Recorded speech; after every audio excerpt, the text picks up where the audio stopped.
On Wednesday, a federal court dealt a major legal blow to President Trump's global trade agenda. The court blocked the bulk of the president's sweeping tariffs. That includes the so-called Liberation Day tariffs Trump announced in April, and the duties he placed on China, Mexico, and Canada earlier this year, designed to combat fentanyl coming into the U.S.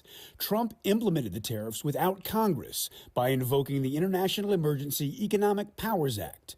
The legal team for the plaintiffs in the case argued the administration interpreted the law too broadly. What it does is interpret the law, the International Emergency Economic Powers Act, and it says that that does not authorize the president to issue unlimited unilateral tariffs. The court agreed, ruling Trump didn't have the authority to impose the sweeping tariffs in the way that he did. The Constitution gives the power to tariff to Congress, not to the president. So that means there's got to be some limit when Congress delegates that authority to the president. The administration immediately appealed the decision. The White House pushed back against the court's ruling, releasing a statement that read in part, quote, "It is not for unelected judges to decide how to properly address a national emergency." I'm Reed Binion reporting. Teens are finding the summer jobs market isn't so hot. Employment firm Challenger Gray and Christmas forecast teens will see the lowest number of summer jobs added since 2010. At the same time, Indeed hiring lab economist Allison Srivastav sees more demand for those summer roles. There is more interest in summer jobs than we have seen in previous years, so there is going to be some more competition. Challenger Gray and Christmas says businesses may hold off on summer hiring as tariff whiplash fuels economic uncertainty, with the possibility of higher costs for goods and concerns about consumers pulling back, especially in areas like travel and tourism that typically staff up with young seasonal workers. Srivastav says their data shows businesses not really shedding employees, but also not eager to hire.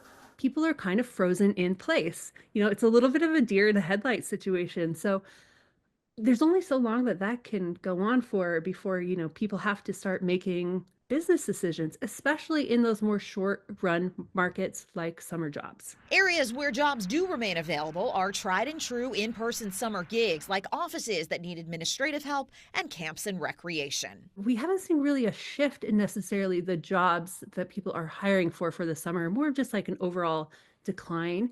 It's still very much camp counselors is a big one, lifeguards, things like that. In Washington, I'm Karen Kafa.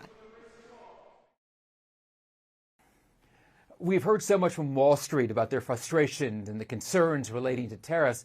Now we are seeing this lawsuit, this injunction. It was the result of a lawsuit, though, that was filed by smaller companies, you could argue Main Street companies, in the United States, including a winemaker.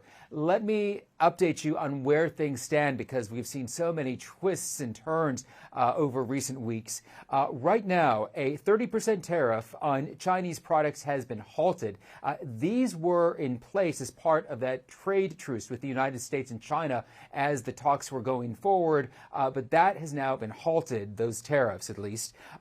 The 25% tariff on goods from Mexico and Canada, halted. A 10% tariff on most goods coming into the United States, halted. What remains, though, is a 25% tariff on automobiles, steel, and aluminum. That's of great interest to Europe, as well as many countries here in Asia, which are very heavily automotive focused. So those are still in place.